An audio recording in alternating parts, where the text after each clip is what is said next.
whenever you're ready.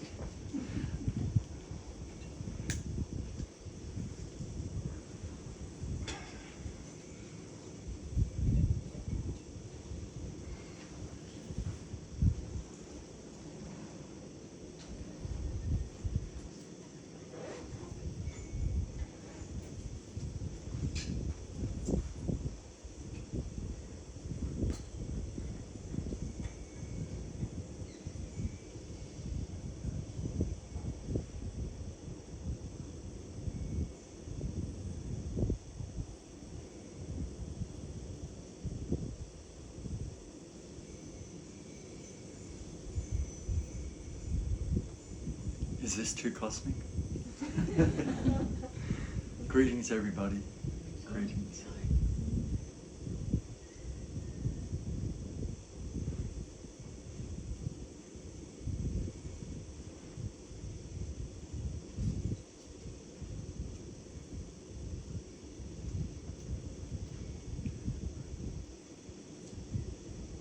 I recognize that we are being here, we're adapting. We're settling inside. We're perceiving what we are perceiving through the eyes. Can you hear me at the back? Through listening, we are recognizing that we are perceiving what we are perceiving.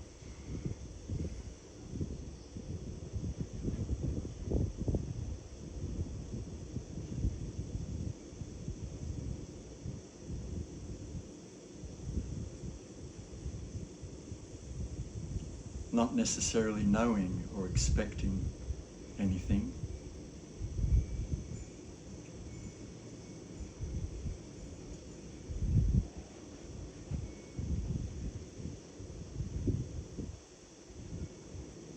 The cosmos has brought us together to be here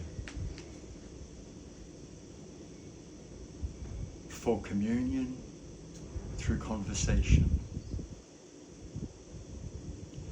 Recognizing and remembering also that conversation is not just about words. And in between the words, there is the space. Just like music, there are the intervals between the notes.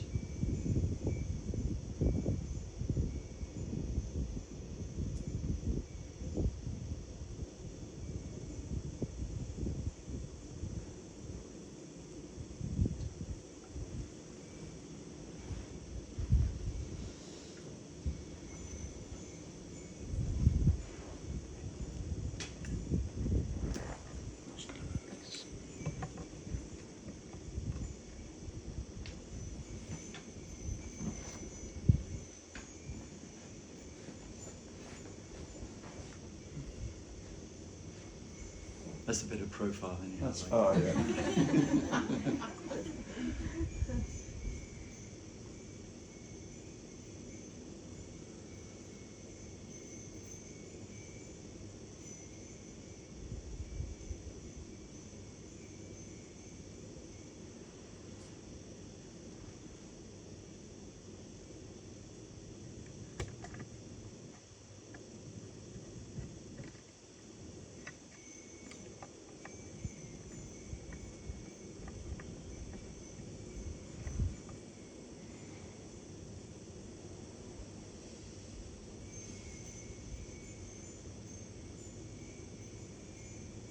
Let us remember also sometimes just to return our attention back to recognizing that life is breathing me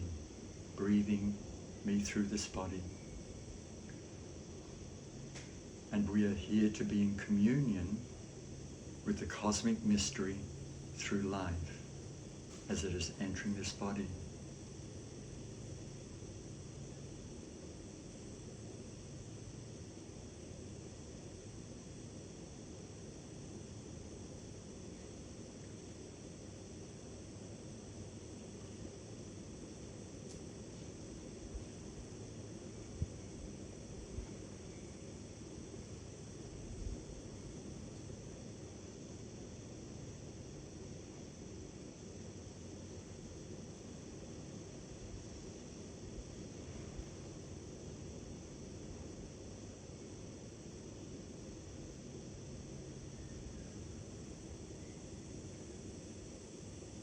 What are we recognizing in this moment?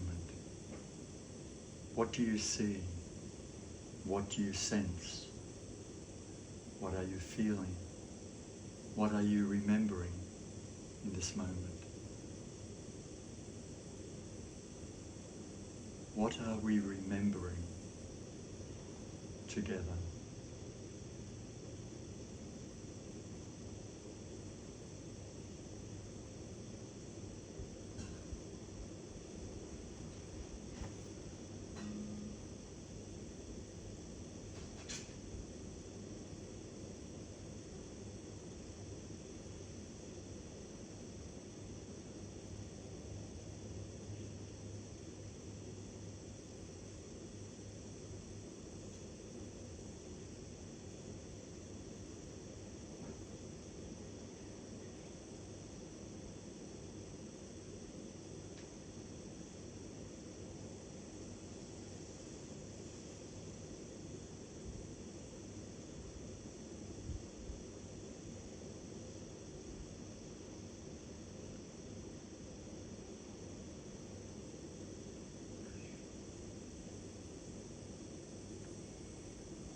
I'll invite everybody just to close your eyes for a brief moment.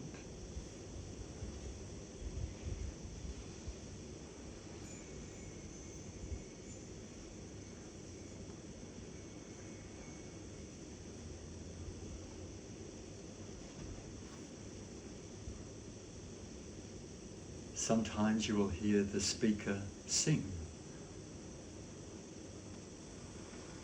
because life, through the mystery of love, loves singing and dancing, melody and rhythm.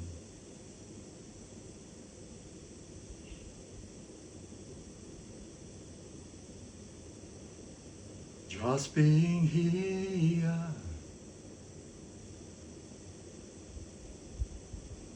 just being here,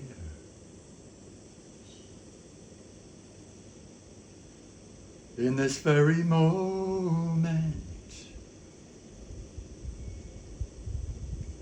just being here.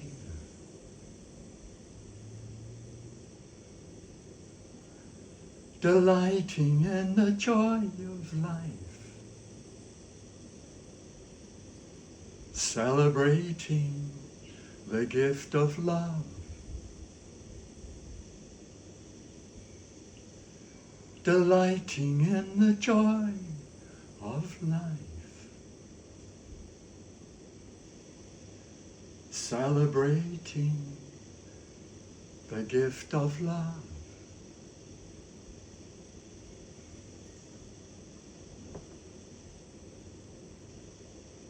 Just being here, just being here, in this very moment,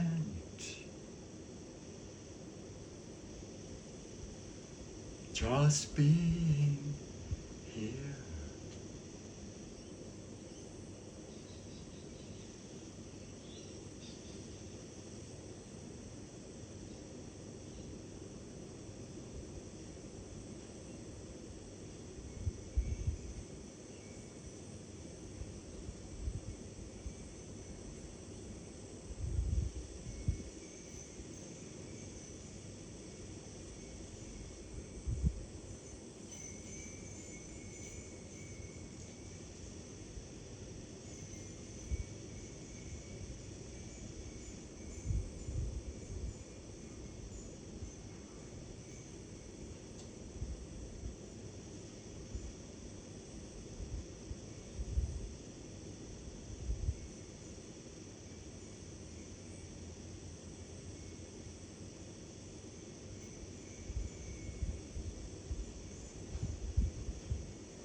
Recognizing the breath of life entering our body, filling us with the freshness of this very moment. And with each out-breath, the past is going, the past is leaving with each out-breath.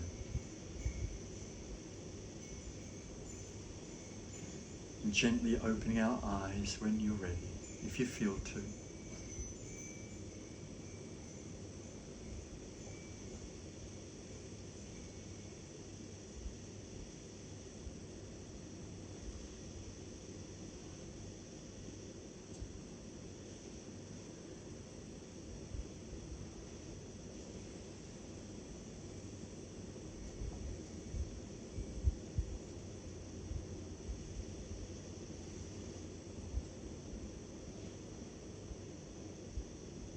Shall we begin a little dance with some questions and answers?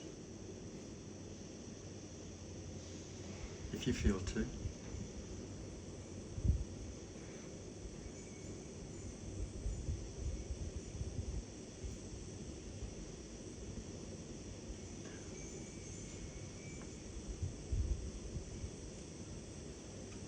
Can you tell us where you think the energies are headed in 2023? What's coming? You know, what new? I feel like there's going to be new things happening, new vistas, and new energy coming in. Have you got any thoughts on that? The energies are heading towards what was just occurring and what is occurring in this room.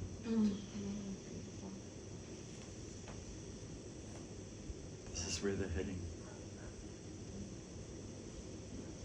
There's a flowering taking place.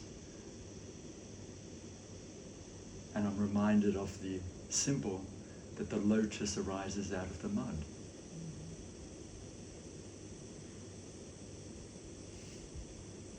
The world is the mud. And it's getting pretty dirty. It appears that way, doesn't it? It appears that way. So, for me, in this moment, to be true to that, in responding to that question, I must speak into what's occurring here in this room. Because for me, this is where it's heading. It's flowering. The heart is flowering. And it is absorbing the head. So, do you see what I'm saying? As the heart arises and flowers, consciously, it absorbs the head. Who said we're heading anywhere then? Maybe we're being beheaded by the heart.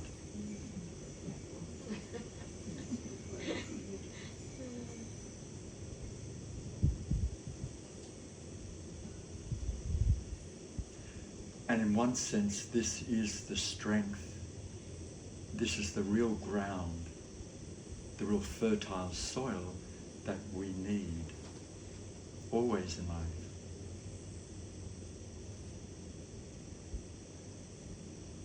Crisis happens for a reason. It's an awakening catalyst.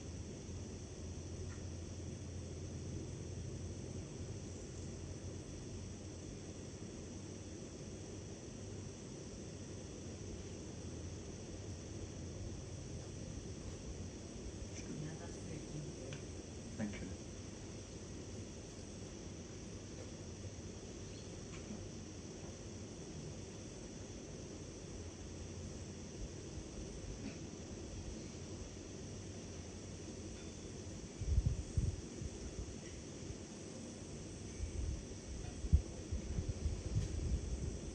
You don't have to feel obligated to answer this question. It might have a curiosity when I read your little bio about your death experience as a young person. Just wondered if there's any part of that you'd like Whether there is any what? part of that you'd like to share with us. What happened to you? What brought you to your path or whatever? Just a curiosity. Next question. You said I have no obligation, so.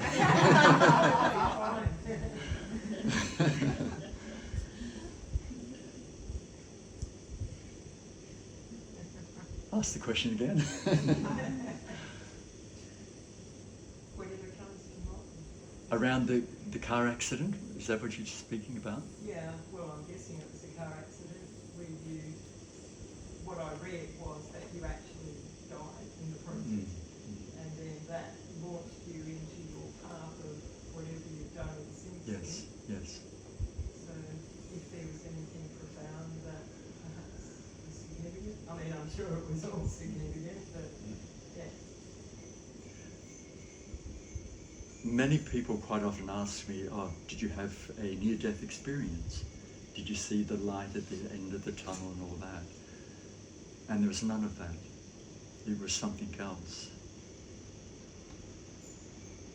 Many years later, I spoke with a mentor who was very, very self-realized, very developed, very psychically perceptive, and I asked him about that. And he looked at me and he said, it wasn't a near-death experience, it was a total death, and you expanded beyond form into the essence, so that when you came back in, there's not much to remember really. But from that point onwards, from 19 years of age, from the car accident, I felt like a 3-year-old, even younger than that, little boy growing up in a 19-year-old body. Has it changed? No. I'm always in a process of adapting to functioning in this world as a so-called adult. My father and my brothers could see that. My mother had a comprehension of that more than anybody.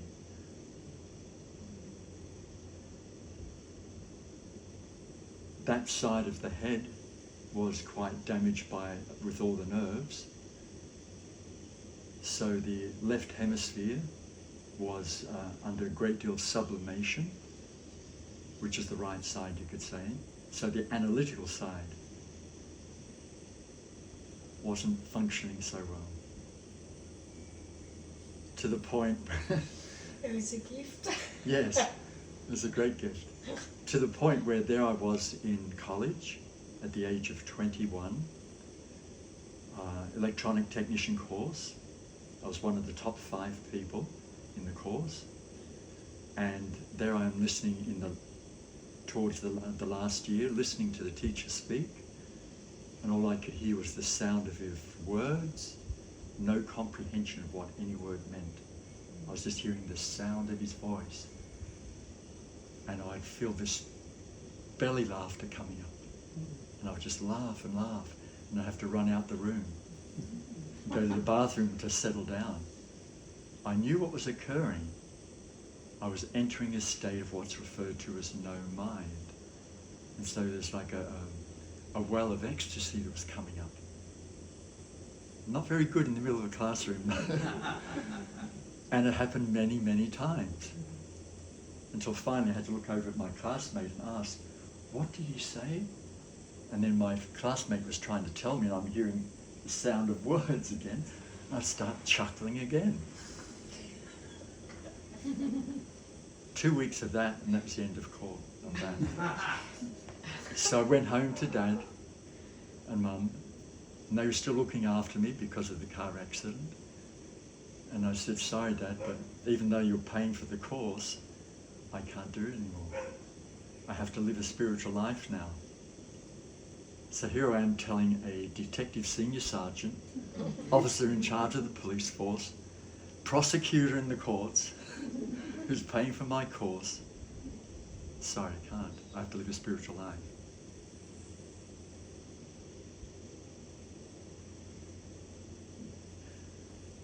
Still being at home, many mystical experiences occurred. Then from 21 until 22, I entered this spiritualist church, one night a week for mediumship psychic development for 1 whole year. Channeling, all that was just natural, very simple, because of what the opening of that had occurred. But then at a certain point, I had to stop that as well. Because a mystic teacher from the East had come to me in a vision dream and said, no, that path's not for you. It's something different now.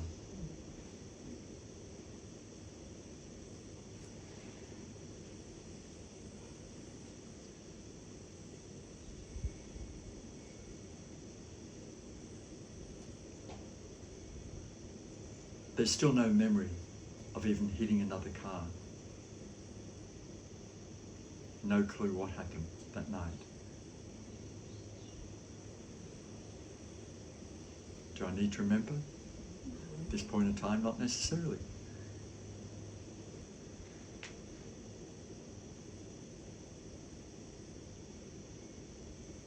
So I'd like to know, are you in contact with higher spiritual beings who, sort of tell you what's happening, what's going on? Do you have the conversation with them, or is it just you going along in your own direction?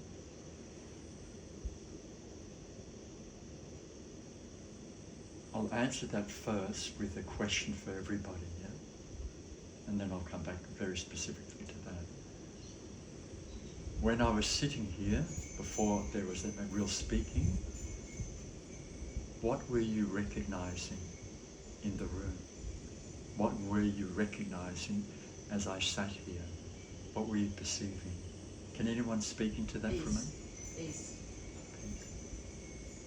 Yeah, tranquility. I was going into stillness. I could feel I was going into stillness. What a beautiful energy. I thought he wanted us to go. That's what I thought. He wants us to go into stillness. Did you perceive anything else in the room as well? In the I body? think it's a snake. It's a snake.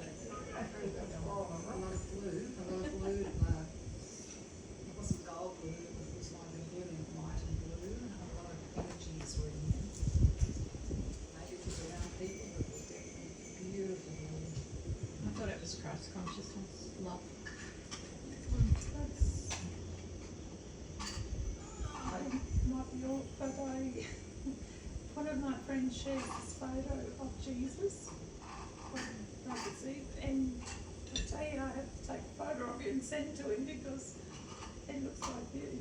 Yeah. And the No, two no, strands. it does.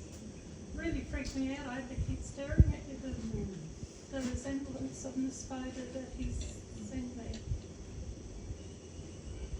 It's a particular lineage that has a particular expression that the physical body responds to as well when it manifests in form.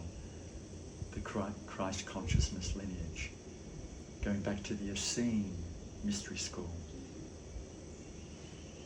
which also overflows to the Cathars for southern France as well.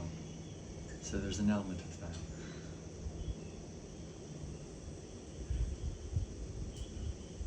Oh, I thought you were Jesus when I looked at you. You weren't. Well, you see that most of those paintings weren't of Jesus because nobody's. It's a prediction. That's all. No, that, like I said, there is a particular energy expression that takes place because it's not necessarily physical. There's sacred geometry that expresses itself as Christic consciousness. Not Christ, but Christic, with a K.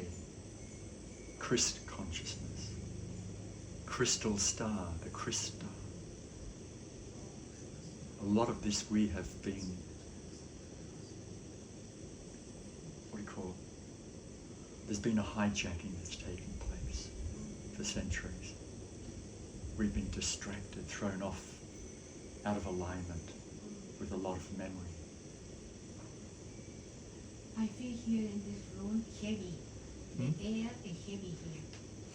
Heavy air. I feel the air, you know, the air in the room heavy Heavy. for me. I feel heavy. Dense, intense. This is Dense. the word. Intense. Intense. Dense. Dense, like intense or dense, like Yes. heavy. I don't know how to say that in English. Yes. Okay. Yes, maybe no, I don't know. Now, if I may, just to bring it all back in responding also to your original question.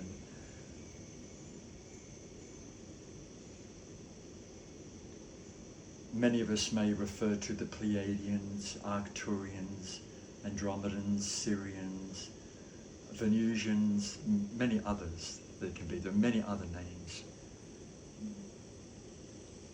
Any of those that are, what you could say, are truly awakened or are more of an awakened culture are Christic consciousness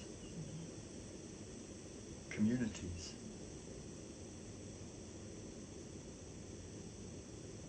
At a certain point, one's embodiment,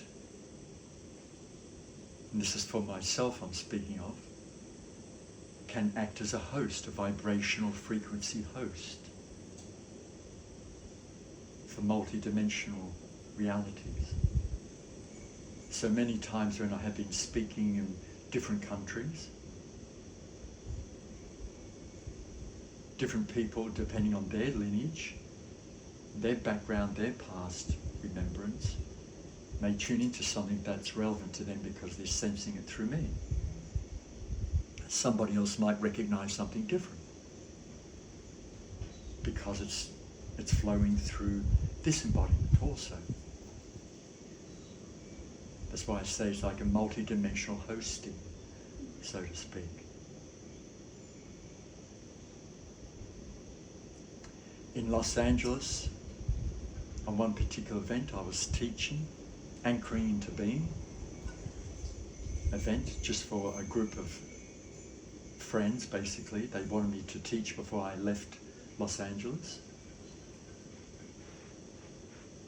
And at a certain point, two of the people sat right back like that and their eyes just staring like that.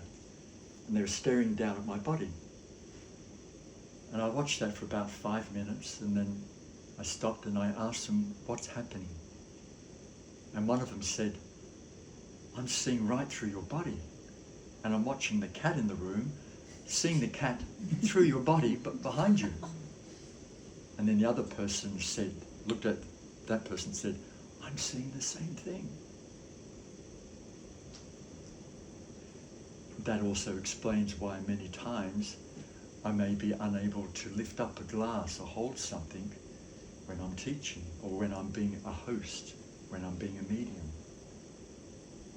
Because it's a very gentle, delicate process of just being anchored into this dimensional reality.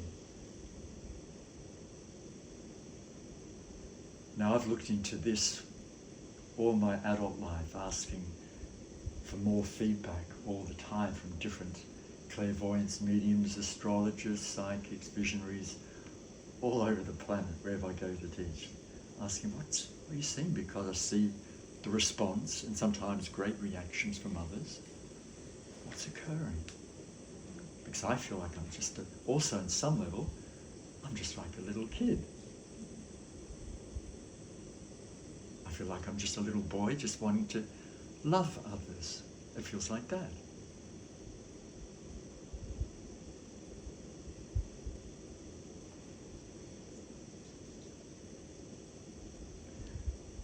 And one of the best responses I received a few years ago was from a clairvoyant oracle friend of mine in Seattle, Washington. And she said, you're barely anchored into your body. It's like, she said, you're using sacred geometries in your auric field to keep you tethered to this dimensional reality. I don't know if that speaks to you or not, but... And then after that, there I was up in Mount Tambourine, speaking to a friend at the psychic expos that happened. And there was a woman over at one booth, and I didn't know who she was, and she walked straight over to me and she said, you've got sacred geometries in your aura. What are you doing? Who are you? Just like that. I went, oh wow, okay, confirmation. Thank you.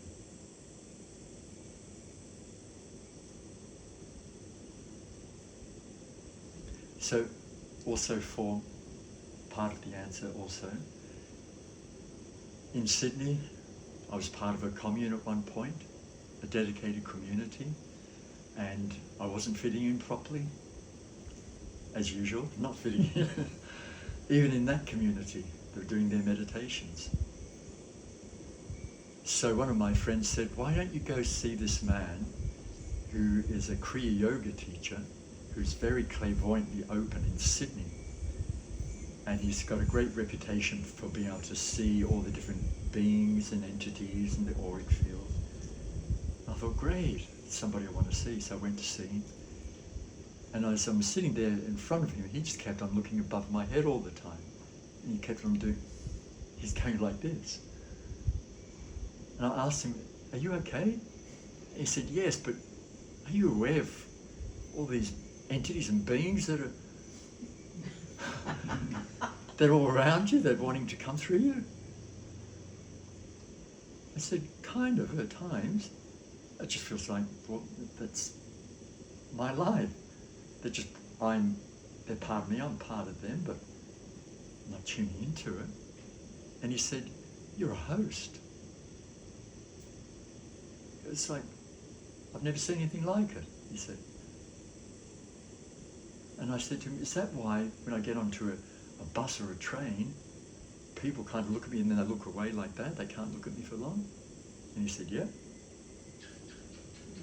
Thank you. Don't you love them? Love kickers. And of course, am I wanting that? No. The humanness just wants to be received, wants to be accepted.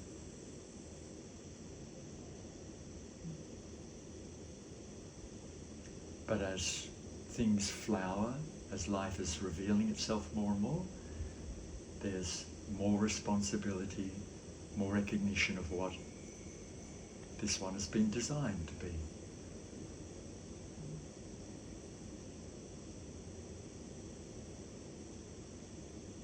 Do I still enjoy a good pesto pasta with a glass of wine?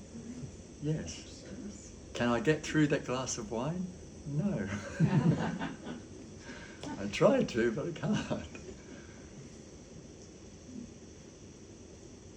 Does that mean that you have a lot of sensitivities? You're highly sensitive to everything, like maybe some of us here in this room, like all sorts of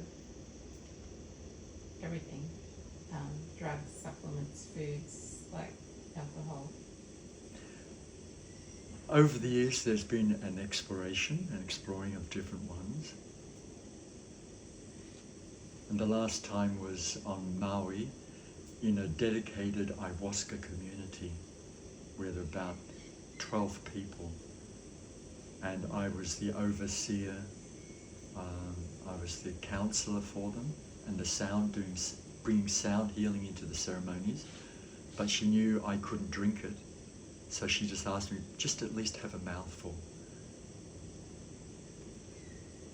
So as I'm walking up to hold the glass, to even take just one mouthful, I was going into translation. My body was going into translation. Already I was being impacted by the medicine spirit. Yeah. And I couldn't even hold on to the glass. So there she was putting it into my mouth. I'm like this little bird. Looking around to see if other people are watching this little bird drink, you know. So that was the kind of sensitivity in a sense. Yeah. Thank you. And like I said, with a glass of wine, it's very hard to drink a glass these days. Yet I love the taste of the wine. A teaspoon. From the water.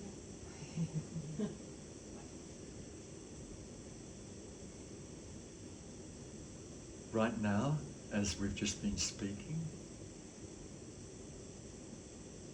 with the eyes opening, or if your eyes want to close, let us just bring our awareness back to the breath, to this body, so that we also sense that here I am, here I am. I am the one within I am.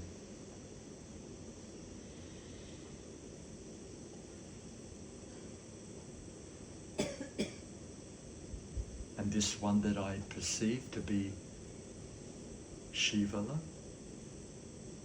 he is a part of me.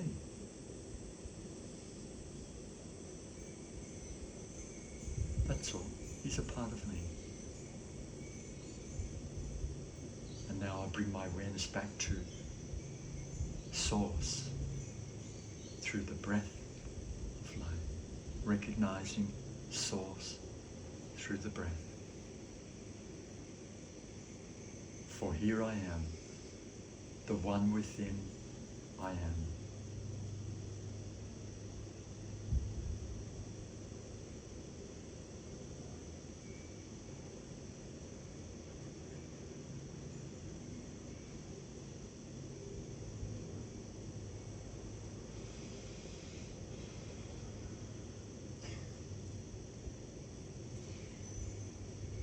When I walked, first saw you,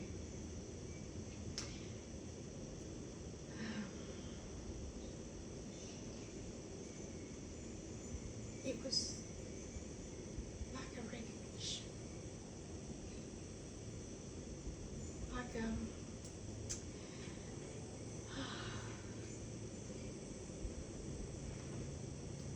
know what else to explain.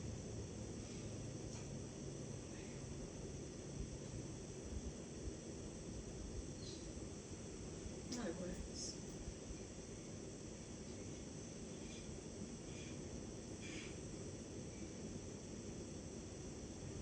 And now having voiced that, now bring your attention right back to the breath again.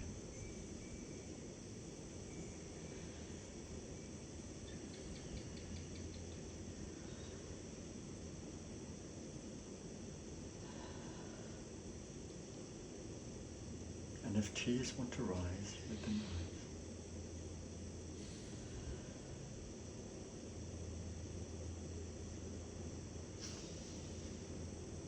They're not tears of sadness, they're just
about 5 years after the car accident, there was another quality of awakening that took place. It was to do with the heart and to do with the mystery of tears. So crying became my meditation. And I used to love crying very deeply and just letting go into the crying. So that the crying would literally take over. And it felt like it was just washing my heart, washing the head. And then all of a sudden, uncontrollable laughter would come. And then crying, then laughter, then crying, then laughter.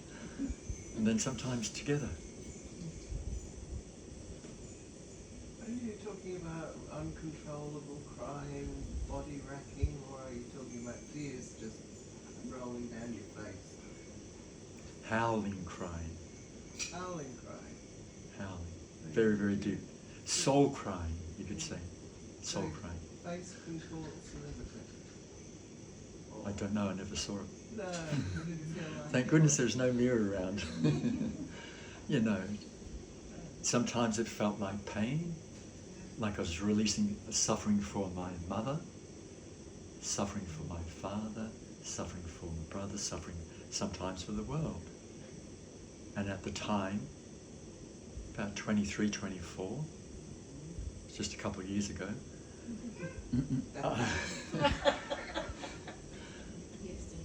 yeah, yesterday.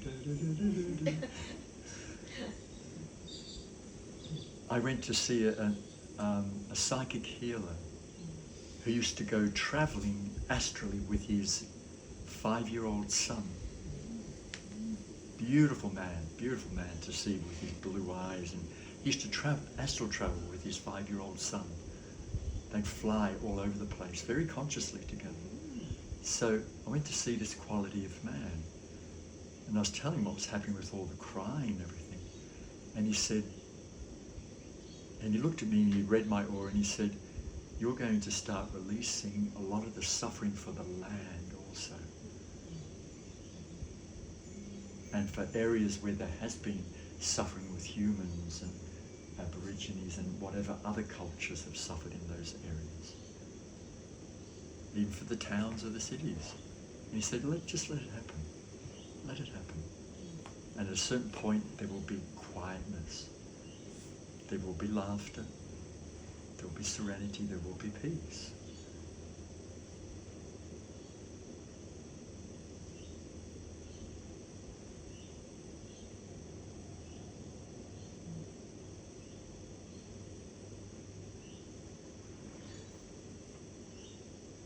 Sometimes it takes great courage to cry. Yes. The tears are very special things because they come from here and they wash the physical. But if the physical comes into the eyes, it stings because it's so dense. But the tears are from the soul and it washes.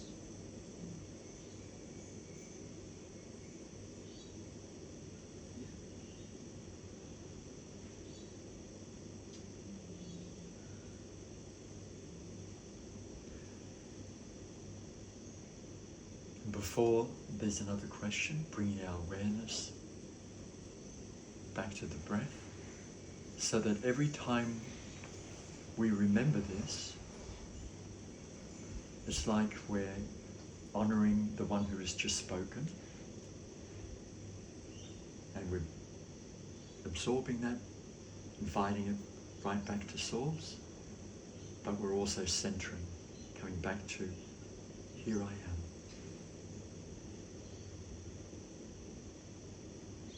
Is there something that wants to be expressed or asked through me now?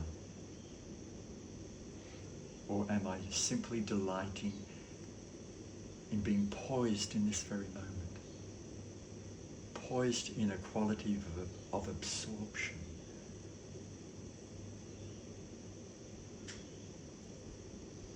if so, maybe that's enough.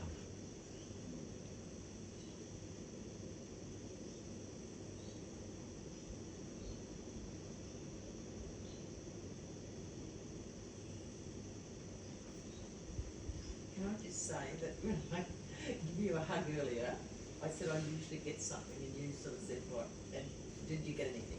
And I said no. To be honest, you were so pure and clean, there was no blockages, but you felt like you were a 30-year-old. I don't know if that relates to anything in your life. 30-year-old.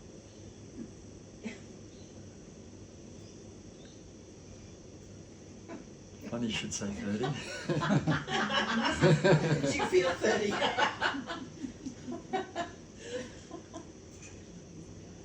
So a few years ago, I had come back from Maui to Australia, and one of the Gold Coast yoga teachers, one of the biggest teachers, had met me up on Maui for the Kripalu yoga. So Kripalu yoga, I think it's called. Kripalu. That's what we call it in New Zealand. Kripalu yoga. The number one yoga teacher in the world for Kripalu was from the States and used to hire me to conduct a sound healing meditation. And one of his assistants was from Australia. So when I came back to Australia, he invited me to come and do a sound healing. So we did that, but then after that, he said, he asked me what my age is. I slapped him immediately. But no. So I told him, and he said, could you please hold on, I come to this machinery and I want you to hold on to this and stand on top of this pedal where it can register so much through your whole system and register the cellular age of your body. And he was, I think, in his 40s. And he looked at it and he said, hop off for a minute, and he reset it. Could you get up there again? He said, wow, still reading the same thing. And he said, you have the age of a 30-year-old. Oh, thank you. And he said, not just a 30-year-old, it's a 30-year-old athlete. It's the cells.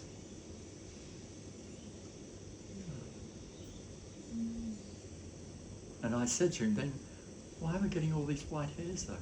Now look at my...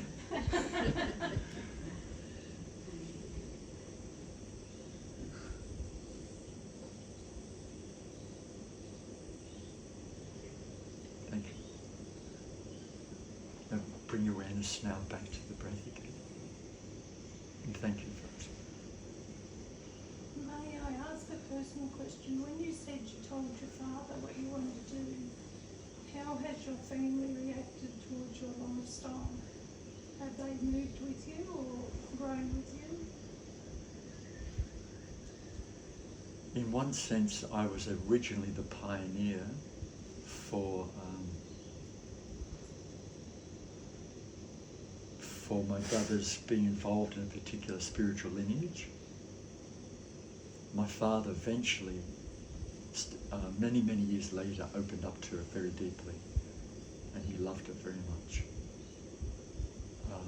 Same with the vegetarian pathway. Because of my condition, vegetarianism, I had to come out of meat. I couldn't eat meat anymore. Not from a moral point of view, but physically I couldn't eat it. So my brothers went that way for a while too.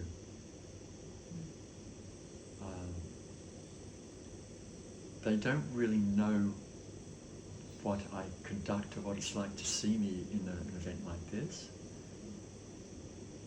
But my one brother, who's here now from Maui also, with his wife, they were being videographers and photographers for weddings on Maui. And many years ago, because I was living on Maui, I stopped teaching for a while because I saw what was taking place with a lot of reactivity and people trying to stop my work from expanding on Maui.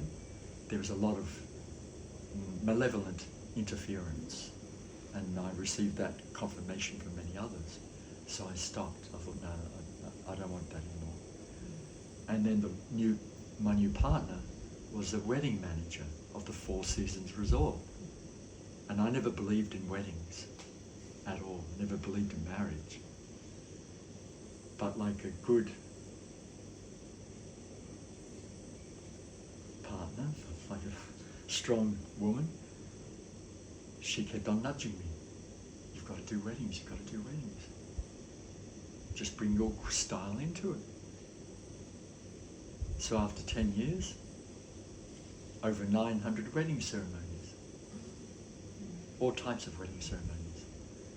But I was always still bringing a certain quality to it.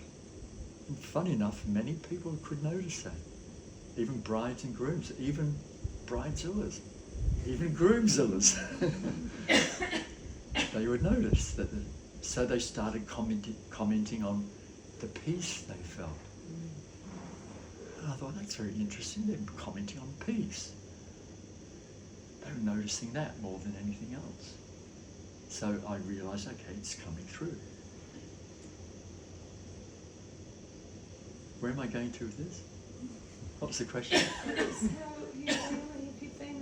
So, my brother and his wife,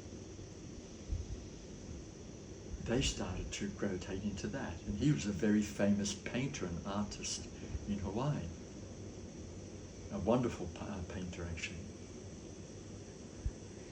So they started seeing the ceremonies I was performing. And they realised people were being impacted very strongly. And I was very much a notable wedding celebrant on the island. And Maui was the wedding destination, #1 wedding destination in the world for a long time. So at least my brother got to see that, and his wife. But they've been to 1 or 2 sound healings, but they've never seen me speak and conduct like this. I think they kind of like, family still wants to see, you're just one of us, brother, your brother. So do you have your original name from when you were born? The original slave name, yes, I still use the slave name, Richard. I still use that name, Richard. Shivallah, I have that now legally inserted in the middle. And then my last name is not even my father's name. It's my former wife's name. So what happened was that I changed from my father's name to my mother's maiden name first. I wanted to honour my mother's lineage. So I took on her name. Then when I met my former wife, Change it again. why not? Why not? Honouring the feminine mystery again, the power. But then I've come to understand certain things since then. I still have my former wife's name. I like it, it's just a name. Interesting, whatever it's doing. And how do your parents took that? Beg pardon? How your parents took that? They were upset about you? Because you changed? My father was upset that I took my mother's name at first. Forget about it, I thought. That was after they separated. Yeah. So, yeah. But in reality, there is a thing I understand now a bit more about the fact that the DNA is passed on from the father's seed to the body. So there's something very important about that, while we take on the father's name in this world that is run by certain matrix formula, you could say. Well, let's not go into that, but you understand what I'm saying. So for me, it's a play of, I've played with different names. And even Shivallah wasn't the first spiritual name I had at first. It was Manish, Swami Ananda Manish, and then I became Ishmana. And then eventually, at the base of the Swiss Alps, teaching Tantra Kriya Yoga from the lineage of Maha Avatar Babaji, the immortal Babaji, in other words, if anybody is familiar with this. The name came to me, Shivallah. And when I heard that name, I thought, I can't take that on. That's Shiva and Allah married. It's like, who am I to take that on? I'm going to get teased by family, friends. It's like, oh no, another crucifixion again. Great. Another one in the same light.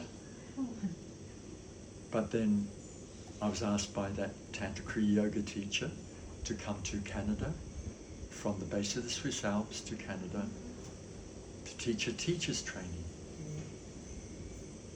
Meanwhile, I didn't know anything about Tantra Kriya Yoga, but she saw that I was embodying it. That's why she wanted me to come to there to teach. And as soon as I landed there, I met up with my new partner immediately on the first day, and she had received a new name at the same time I received a new name. Her name was Shaktima, and I'm Shivallah. And I went, oh no, I'm going to have to take on that. It's like, I'm not going to get away with this. She won't let me.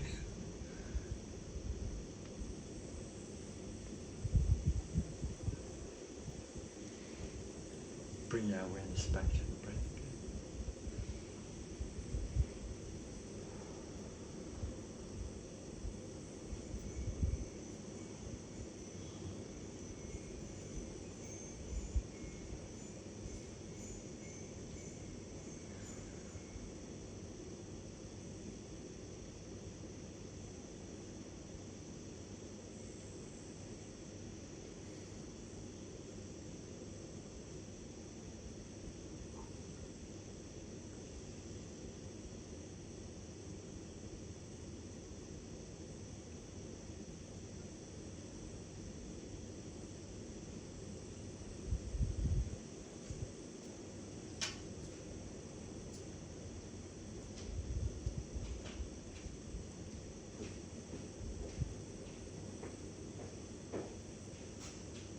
Are you also channeling all the lineage of Mary, like the rose, because it was both Jesus and Mary that came through? That's the first question. And then the second question is, are there groups all over the world, like our group here, with people like you, who are conducting meetings like this? Because my sense when you did whatever that magic was you did before at the start was we were all in Galilee, the whole room.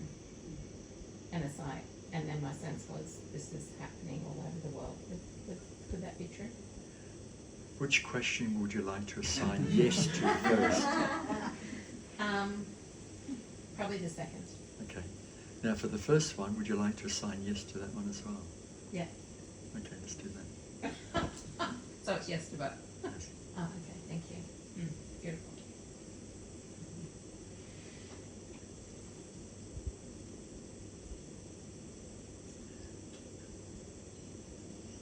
When I was in the ayahuasca community on Maui, the woman who was the overseer who owned the property, 6 acres, was a twin, exact twin to her sister that lived just across the road. 6 acre property, beautiful being, very high energy, same age as us, me, sorry, same age as me. And she called it the Divine Mother Earth Church Ministry. And she had a great love for Mother Mary, great love for Mary Magdalene and all that mystery, and Yeshua and the Cathars and all that. And I said to her, look, I've just recently watched something on YouTube to do with Rennes le Chateau, and I'm just learning about it. But for some reason I've got to go there. I'm hearing about the Pyrenees Mountains. And she knew about my vision, about setting up a conscious community so that there would be a training school as part of the conscious community called Only One Sky Foundation. So I said, I have a feeling It might be at the Pyrenees Mountains, in that area. But first I need to go to Rennes-le-Château, which is where Mary Magdalene's body supposedly is buried to this day. So she felt the rightness of it,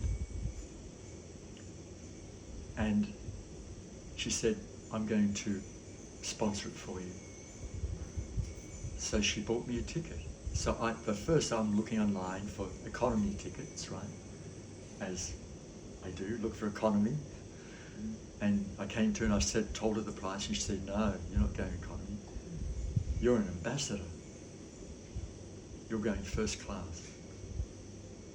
So she got me a first class return ticket to Rennes-le-Château. Was I meant to go? Yes. And oh my goodness. To be in that hill of Rennes-le-Château, that little hill, where it is on top of a hill, it's like going back home. One of the homes, you could say. Very beautiful. And right at the base of that hill was Les Labadous, it's called. A retreat centre that's been there for decades. That many, many groups have been held there. So I booked a room there for 2 weeks. And during that 2 weeks, a group was starting. A couple were facilitating a group, and it was called the 5 Wounds of Christ. And I went, oh my goodness, the 5 Wounds of Christ. So they're going into looking at what are the 5 wounds of Christ and working with the group. I'm going, it's interesting, and I'm arriving here. I don't want to be part of the group, but certain things took place with recognitions, and we had an amazing connection. Just the couple who were facilitating it, and the woman who was the partner especially had a special connection with me, and she came to see me about a year later on Maui for certain reasons as well.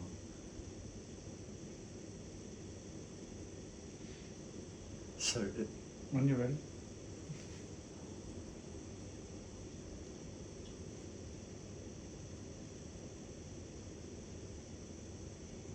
During that time,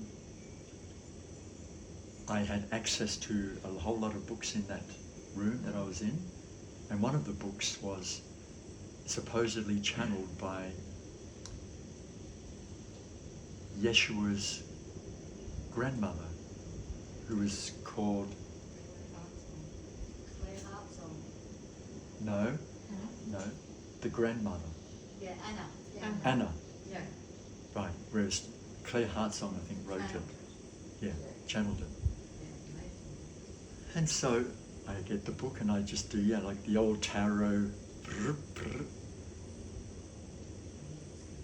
I'm going, whoa, I start getting tingling all over. And she's talking about how Yeshua and his father have a meet-up with Babaji. Where has my name just come from? And here I am reading this about. So it's like, whoa, my goodness. And that's why, one of the reasons why I had to come there. Did I establish a mystery school in the Pyrenees Mountains? No, it was about something else. Life was just dangling a carrot to reconnect some of the dots, for remembrance again.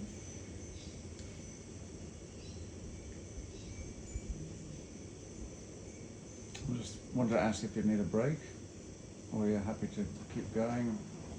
What does everybody think? Do you need a toilet break? Does anybody? You're happy to keep going? Yeah. Okay, I need some water though. My back's filling. Does anybody need to go? I'll just keep on speaking and questions and answers, and just hop up and go to the bathroom whenever you need to. Yep. So everybody gets up.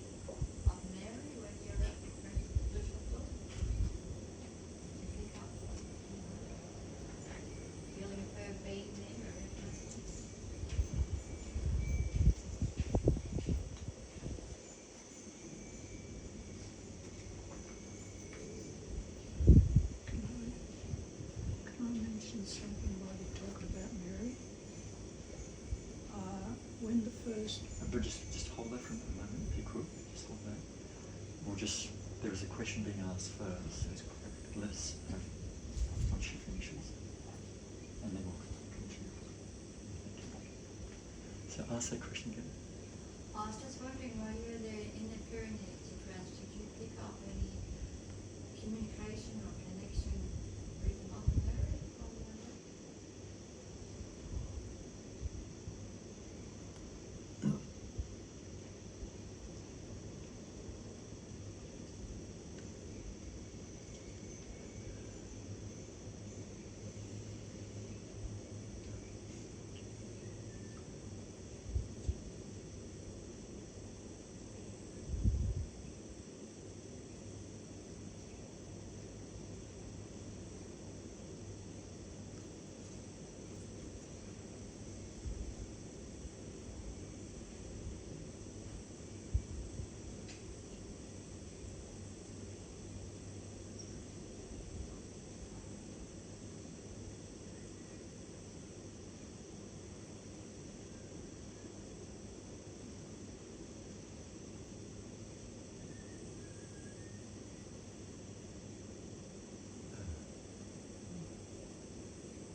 I'll respond to that in this way. The Divine Mother is a part of the soul, always. And so that's why right now even tears are rising up for me. And yet I feel no emotion, no sadness for anything, but the tears are there of the quality of the mother's love.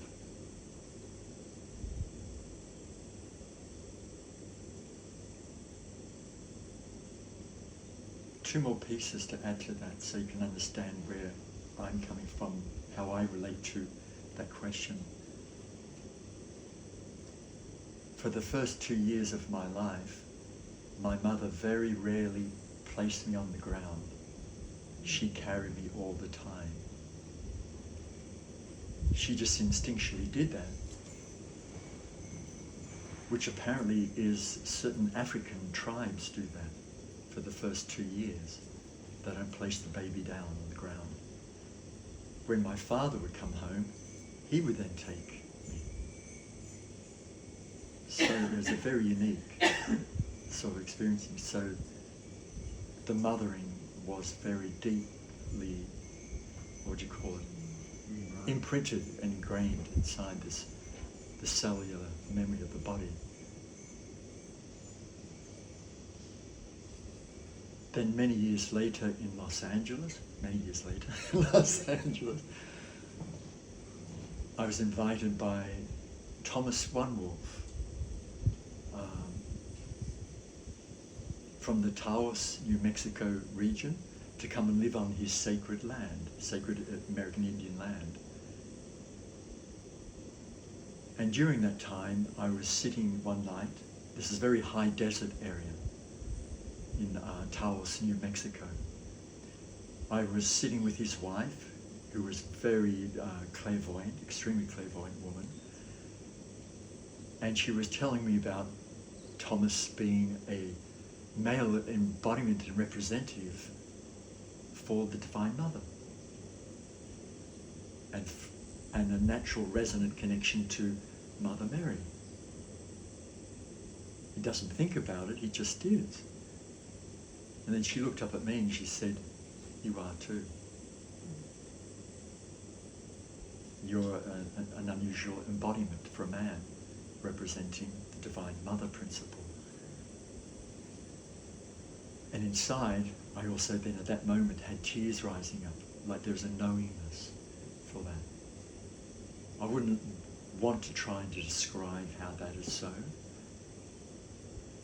There's a beauty to it though, so to speak. I know how it's impacted me throughout school, all my school era, and why I could never ever fight another boy. I would let other boys hit me, trying to provoke me to fight them, and I just keep on looking into their eyes. And they would freak out and go, "You're crazy," and they walk away. Because I would just feel this overflowing love for them, even as they're hitting me. I wouldn't feel any pain from the hits. And why was that? You see what I'm saying? So from an early age, it was just growing up into that. So in that sense, with those pieces of info, you could say intel for you, there's not necessarily me and Mother Mary out there.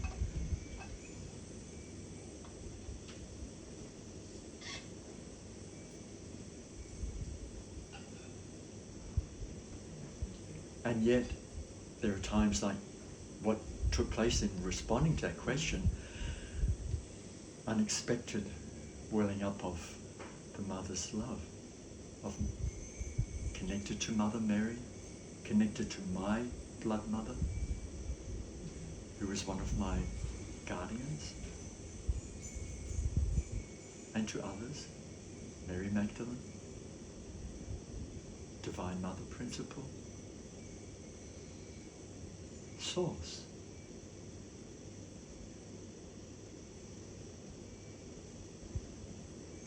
You see, even after voicing that, when I voice Source, there's a natural awareness of the incoming breath, filling up in the belly, right into the umbilical cord.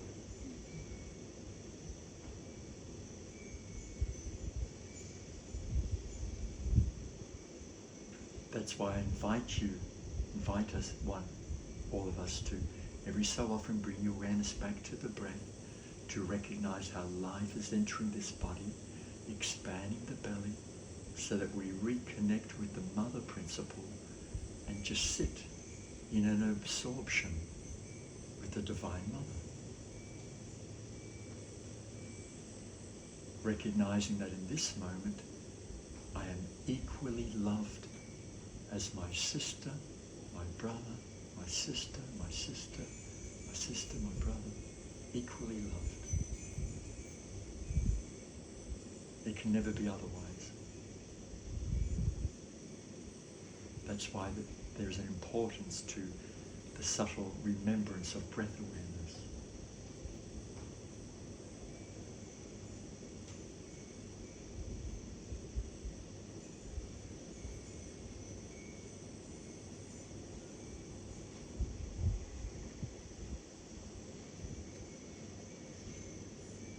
Can you expand on any galactic experiences you've had, and visions or anything in the galactic realms? You're looking rather galactic right now, I must admit. Am I still here? I haven't gone off again. It's the last meeting I went out, I thought I told you. Yes. Yeah.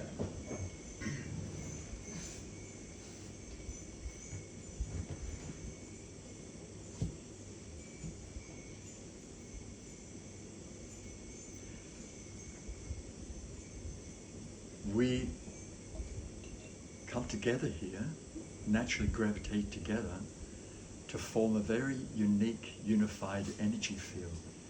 We may not recognize it intellectually, but a certain energy field is created so that it acts as a portal and a sanctuary to invite galactic consciousness to be here. I've heard it voiced before from certain Indian teachers that whenever we are in this state,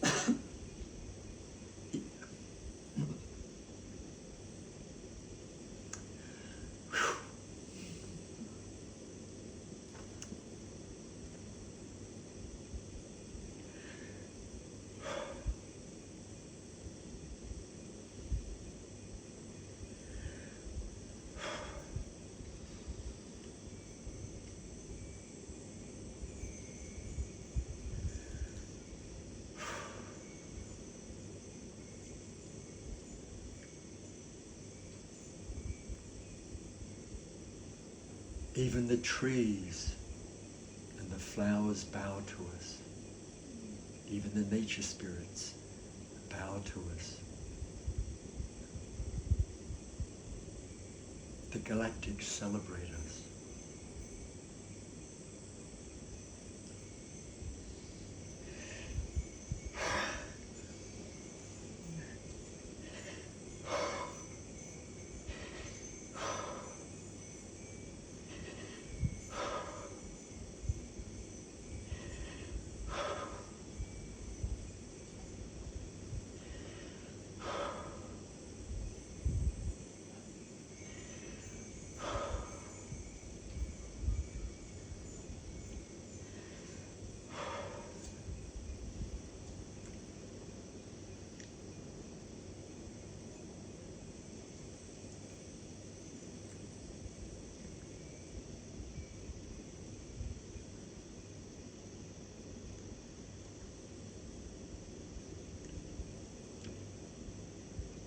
That's why it's important to come back to the breath, to recognize and remember the value of you, the priceless value of I am.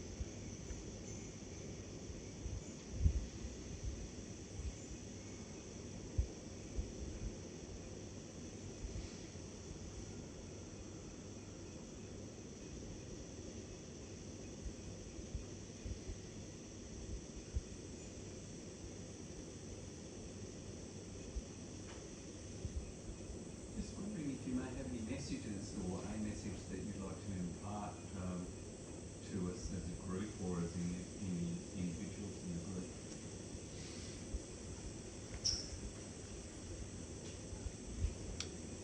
I have a question for the group. May I have a tissue? That's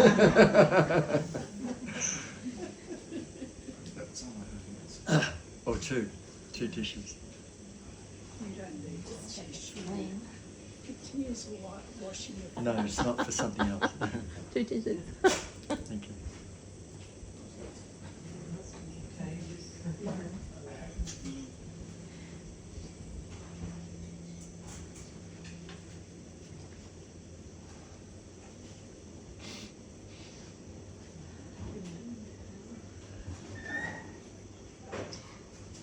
I will take that for you. And that's okay, I can still use it. I still be. Thank you.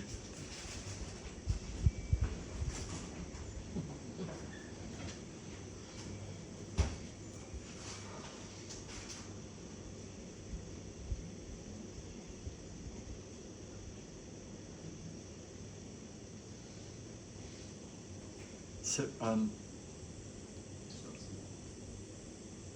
Oh, you're back.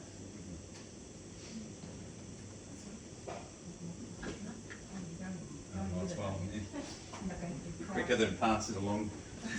stay here. Oh, okay. Would you grab that chair there and bring that chair over? Yeah, sure.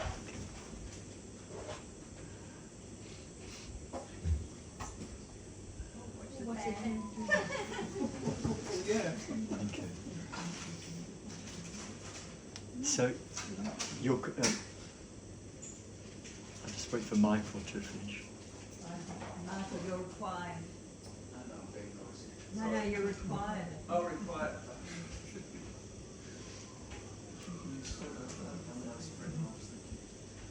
If you could just My sit, practical Virgo son. if you could sit down.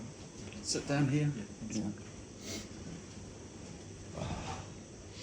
So your question was again? Yeah, I was just wondering if you have any messages for the group or as any individuals in the group. Yes. Would you sit down there, please? Yeah, sure. That's for me by the sounds of it, is it? Asking you shall Receive. Okay. Would you take your shoes off as well? Yeah, sure.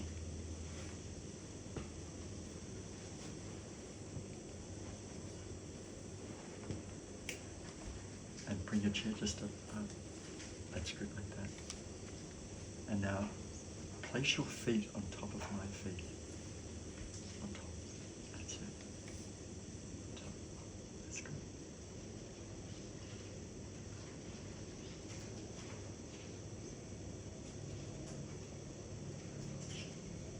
So I'm inviting you to be here. Inviting you to breathe. Would you ask everybody to quiet down for a moment? Yeah.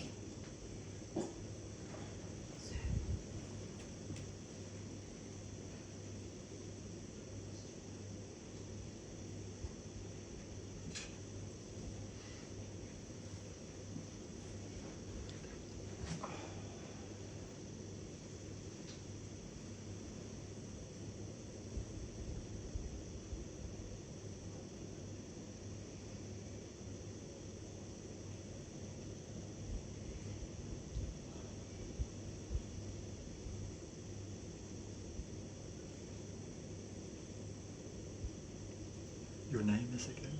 Wayne. Wayne. What are you perceiving in this moment?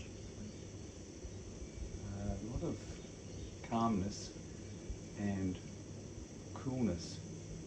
A lot of getting a lot of coolness coming through your feet into my body, and it reminds me a bit of when I went to a Nexus meeting years ago down at Twin Waters, and they had the Mitchell Hedges crystal skull on display, and the guy who was in charge of taking care of it at that time, who'd been passed along to him over generations. After the meeting, there was around about probably 600 people stayed back and filed past it, and you couldn't actually put your hands on the skull, but you could place your hands near it. And I put my hands close to the skull, and I just felt this static electricity coming through. And is that similar to right now? Very similar to this, yeah, very similar. Okay. Yeah, so... Okay. So describe what it is you're sensing in your body again. Just a sense of coolness and calmness, and as if it's practically cleansing me by pushing coolness in and taking heat out. Because I've always, from the age of probably 18, I've overheated a lot, and I've had to always regulate my body heat a lot as best I could. So now that's part of it. Bring your awareness down to the breath. If your eyes want to close, let them close as well. And simply being immersed in the breath.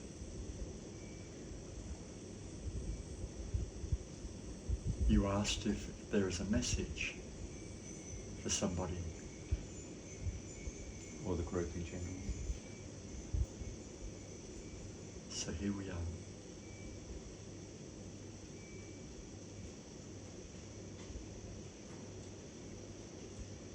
Receiving, being here and simply receiving, allowing the washing, allowing the cleansing, allowing the letting go of anything that has created any sort of imbalance or intensity in your system. Giving yourself permission to be loved as you are, to be in the quietness of your own beautiful being as you are, without the need to know anything, without the need to understand anything.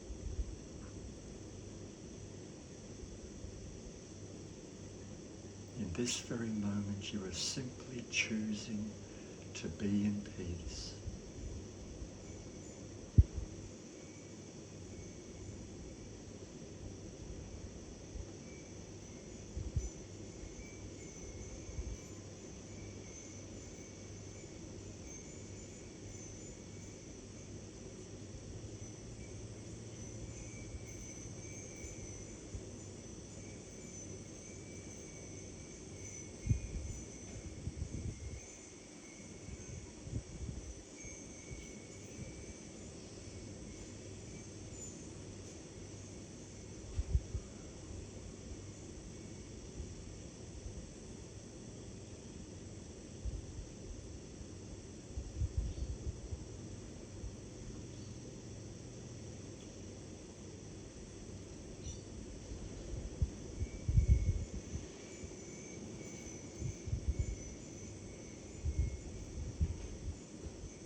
meditating with your eyes closed,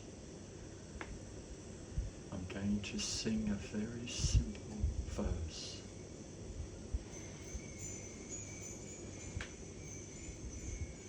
And this is in the ancient language of Aramaic. So closing your eyes. Place your hands on your belly for a moment, if you would. That's it. Let the belly relax. No pressure.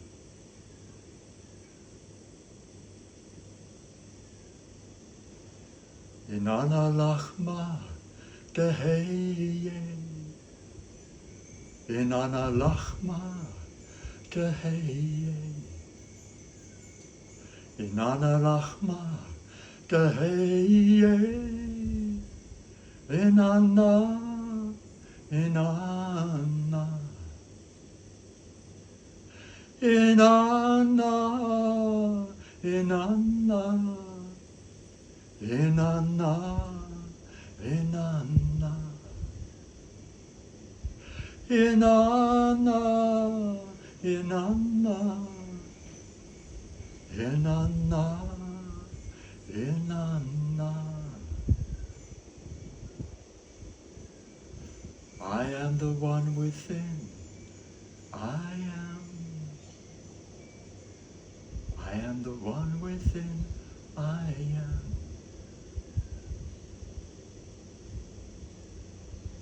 I am the one within. I am the one within.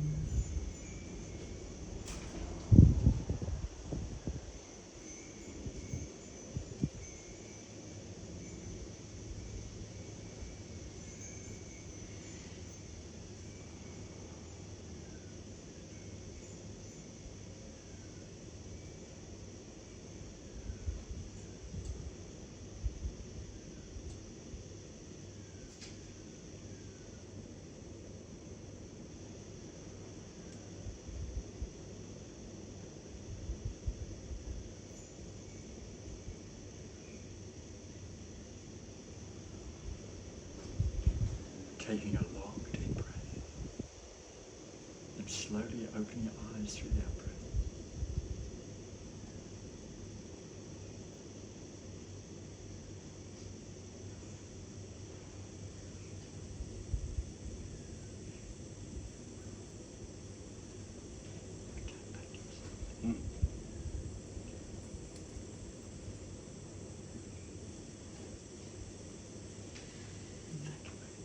Thank you.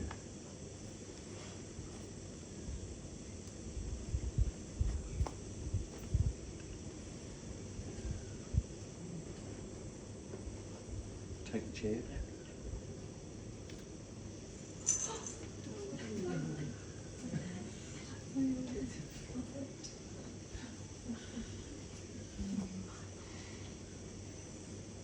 If your back's sore, would you like to That's okay.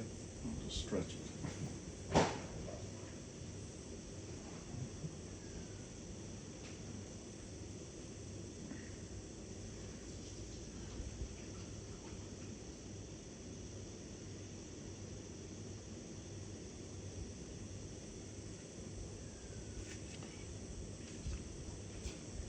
Up to you.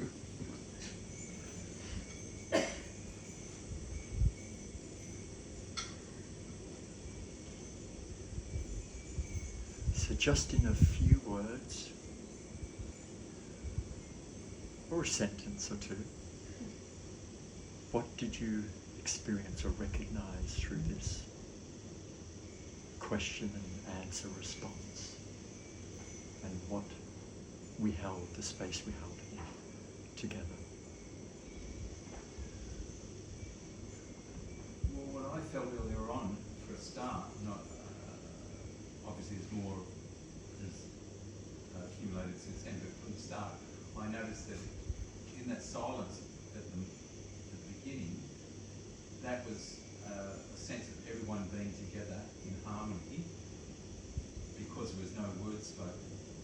It's when people speak that the emotions and the thoughts create a lot of the time disturbances and duality. So now through this, what you just experienced here, what do you recognize in a few words? What took place for you? That peace is internal, not external. Yes, thank you. Thank you, Wayne. Anybody else? Also the presence of masculine and feminine together as one in the peace.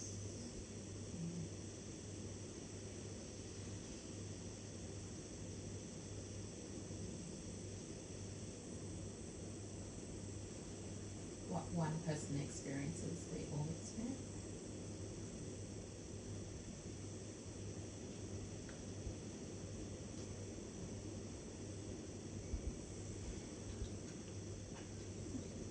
When I got emotional, I asked a question about if you had any galactic visions, and then shortly after, I don't know, I just felt a connection to them. Like my father is probably here, because I'm wearing his watch. But he always comes through when I'm wearing his watch at meetings, and I always get emotional when he's around, and all the connections to the oneness are all here as well with us. And so I answered my own question, sort of feeling that emotion from them. So I didn't really need an answer from him. But thank you.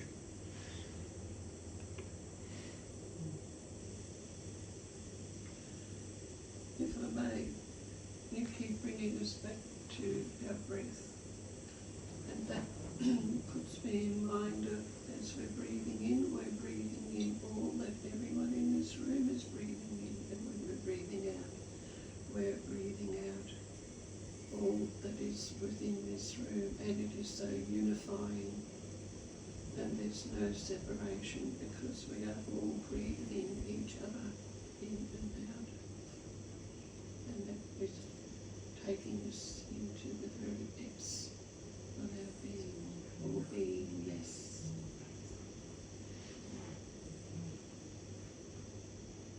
Great sense of unity.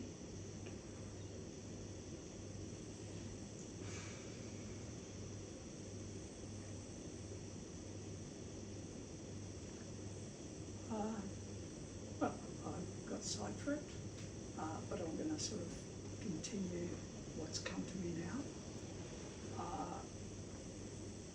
In relationship, it's the breathing in and out of the masculine and feminine principle, and that what connects life, that what gives electricity, and that is how the universe works.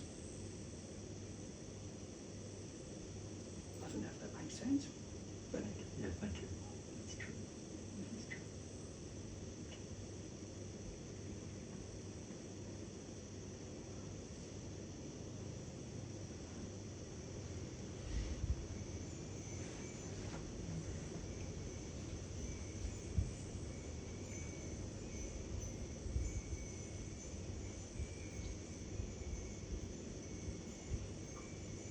So before I bring a closure to this circle through some beautiful tuning pipes I have here, in one sense,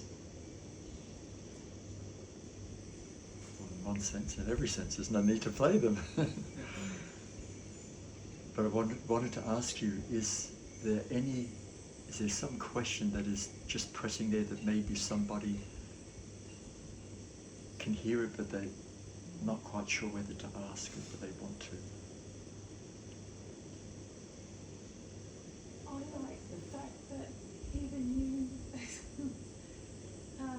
look for confirmation. Like I wouldn't think you'd need to. I don't know, I'm really naive in this, and but I can relate to it. It's something I can relate to, so I feel worthy, I suppose, of being here, because you talk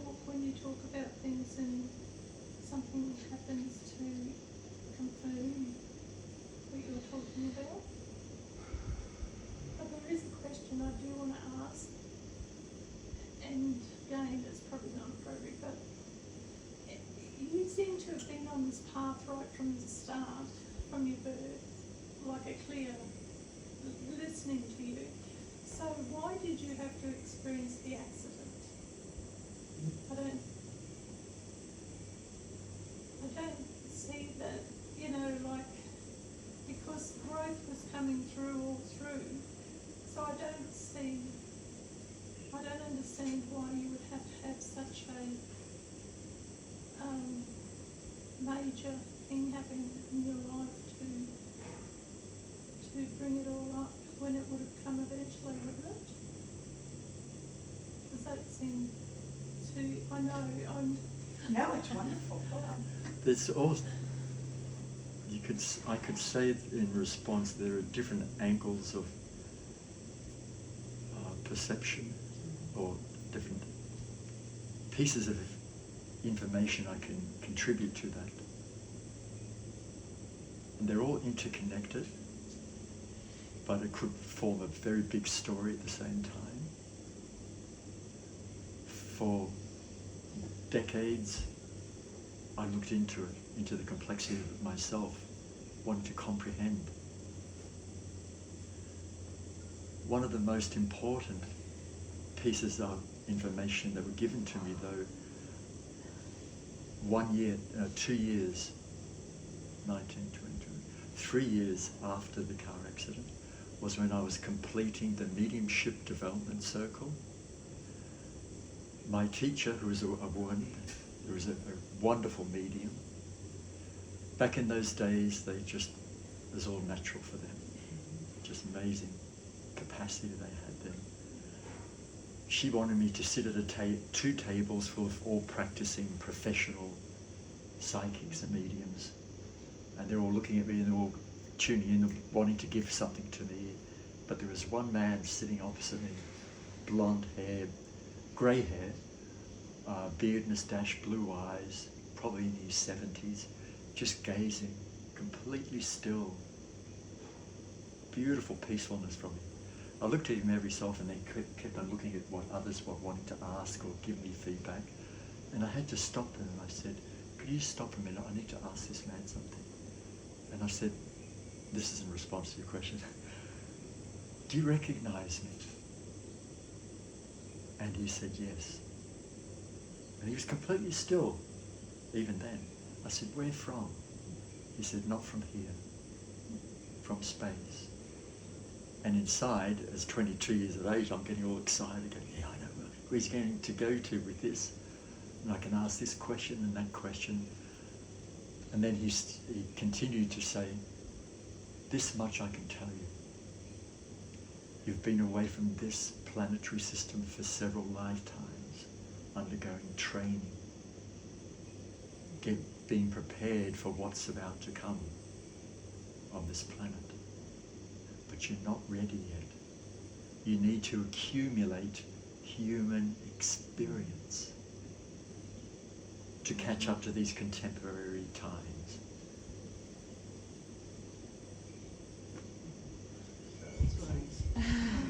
How much contemporary experience I need to keep experiencing?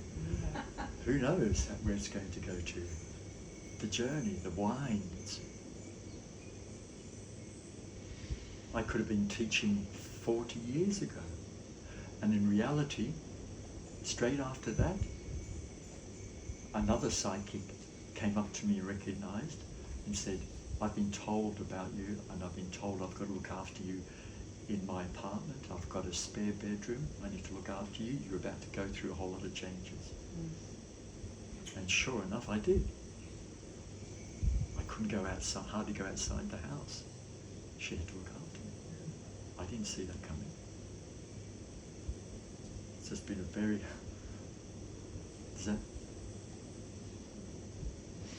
That's the best piece I feel I can share with you. If you're going to be around this area, is it your intention to set up a community, a school, somewhere where we can just sit in silence? I'll pass that around so you can have a look at that afterwards. It's a package, a synopsis package I put together after being inspired down at the Gold Coast, looking at a big property, knowing that I had some friends in Northern Ireland who had access to fundings, who knew that I was going to set up like a headquarters, so to speak, or a sanctuary where it could be a major training school for many of us to come together. But the divine sovereign principles would be at the very heart of that, to learn and understand that, so we could hold and protect the energy field of the space for when children and teenagers and others come in who are young teachers, so we can provide the protection for them. That makes sense, yeah? So that's what I've been working. I created a synopsis for that. This has been in the making for, I don't know, 30 to 35 years I've been working on this vision. And in different countries, reaching out, traveling to different countries to find out where some of my spirit brothers and sisters who are going to be part of the infrastructure in different countries. That's me. Could you get the kettle going now for us, please? I'm joking. No, Yes, no, thank you. I See do that. need to talk to I you. see that. Okay. So that is part of what I'm here for. That's why I've come up here. I wanted to relocate up to this area about several years ago. But my father started going through another turn again. I came back from Maui 9 years ago because my father's advanced prostate cancer. And my brothers and we were able to keep him alive a bit more and a bit more and a bit more. And so I couldn't leave the Gold Coast. I just couldn't bear to come up here and not be there, because my dedication was to be there for his transition. And interestingly enough, I would like to share this with everybody, I got to fulfill that, because for 15 hours in the hospital room, I was there by myself with Dad. What an amazing thing. I had to give up my green card for that. Lost my car in Hawaii, lost all sorts of things, but that was the most important dedication, because he was a microcosm for the macrocosm of what's been happening in this country and worldwide. In other words, another abused child on every level. So you can understand the microcosm of the macrocosm. And that's what the mystery school that I have to set up is for. Helping to heal on a cellular level and establish sovereign principles, a deep understanding of that, so we can see what's what. And we can hold a certain space, not to combat, not to contest, not to conflict, but a remembrance of the power of peace. A remembrance of the power of peace, and to walk in that.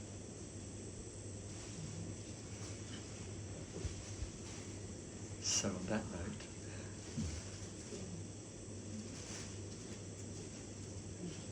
thank you everybody. Thank you.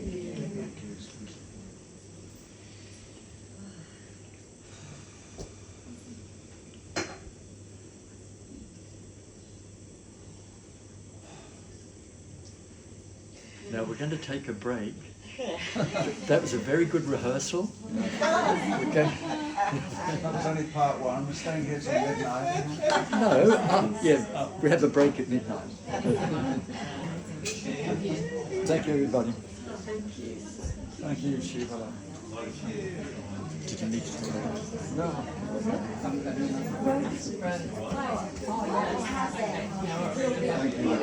Thank you.